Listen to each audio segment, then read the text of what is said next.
Bonjour à tous.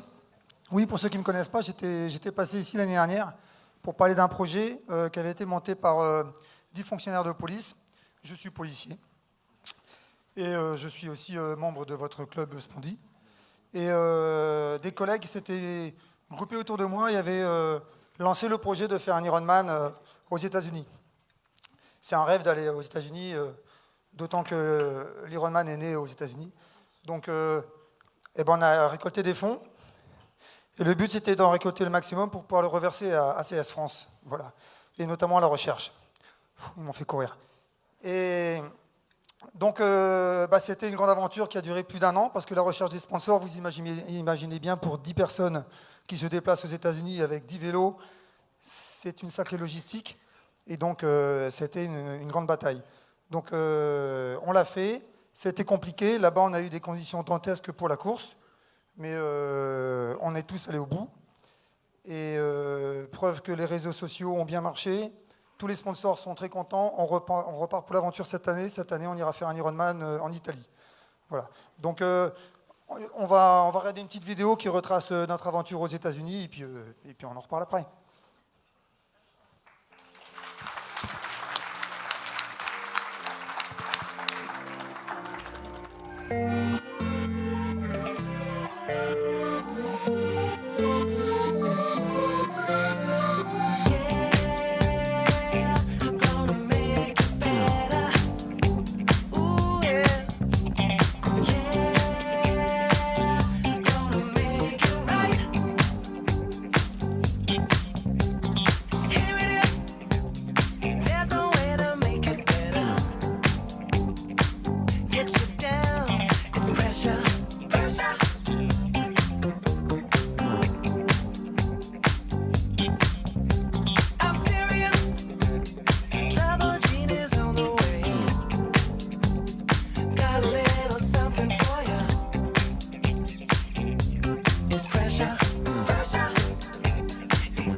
Voilà, merci. Un sacré héros de la Spondie. Hein. Pardon ? Un sacré héros de la Spondie. Oui, il y en a d'autres. Hein. Mais oui, voilà, donc on repart cette année pour l'aventure, encore une fois. Cette fois, ça sera l'Italie, beaucoup moins compliqué pour tout ce qui est transport. Et à organiser, c'est beaucoup plus simple que partir là-bas. Mais bon, voilà, on repart avec tous les mêmes sponsors, nous ont encore suivis. Et donc, ça nous a permis de récolter des fonds pour ACS France. Et donc maintenant, je vais remettre le chèque à ACS France et qui remettra à la recherche. Voilà. Bon, tu vas le donner toi-même. Tu vas le donner à Maxime. Voilà. Bon, nous avons recueilli 5 000 € pour la recherche. Voilà. Bon. Il n'y a pas l'heure, il va falloir...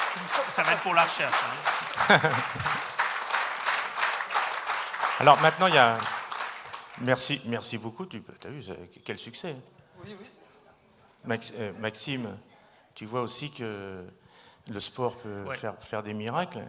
Je sais que tu es convaincu, oui. Avec toutes les actions que vous avez menées vers le sport. Et moi aussi, je suis convaincu qu'il y a des choses à en tirer, que l'exercice physique a des effets biologiques qui sont démontrés pour certains, mais qui restent évidemment à creuser, notamment dans le cadre de la spondylarthrite. Alors, par contre, dans le cadre de l'association, parfois il y a des choses dangereuses, notamment d'aller récupérer un chèque à Bordeaux. Tu vois, c'est que tu arrives un vendredi soir et quand ils te ramènent le dimanche soir ou le lundi matin, je ne suis plus à l'aéroport, tu n'as toujours pas dormi. Parce qu'ils sont une équipe de 10 surentraînés. Désolé. Donc il y en a toujours 4 ou 5 réveillés qui t'emmènent dans des endroits... Moi, je voulais pas. Moi, je voulais pas. J'ai suivi. Donc Bordeaux... J'ai suivi Franck, en fait. Je ne savais pas, mais Bordeaux, c'est très vivant. Et par rapport à ce que j'ai entendu ce matin, effectivement, bouger, on le sait tous, c'est primordial. J'ai été arrêté 5 semaines suite à une côte fêlée cet hiver. Et 5 semaines d'arrêt, pour moi qui m'entraîne tout le temps, la reprise a été monstrueuse. Je n'arrivais plus à faire une seule pompe. Mes épaules s'étaient complètement engourdies, ankylosées. Donc oui, effectivement, il ne faut pas s'arrêter. Parce que la reprise, c'est terrible. Voilà. Ouais, on peut ajouter quand même quelque chose à ça, parce que c'est une interrogation souvent des patients. Il ne faut pas s'arrêter, sauf quand même quand on est en poussée inflammatoire. Ah oui, bien sûr. Ouais. Ouais, mais je le précise parce que il faut écouter son corps. Ceux qui entendent ça se disent, bon, alors, il faut que je bouge tout le temps, même quand je ne vais pas bien du tout. Il y a des limites à ça. Quand on est en poussée inflammatoire sans traitement, ça ne sert à rien et ça aggrave plutôt les choses. Mais sinon, quand on le peut, effectivement, bouger, faire du sport, des étirements, etc., ça apporte quelque chose, clairement. Ouais, il faut écouter ses douleurs aussi.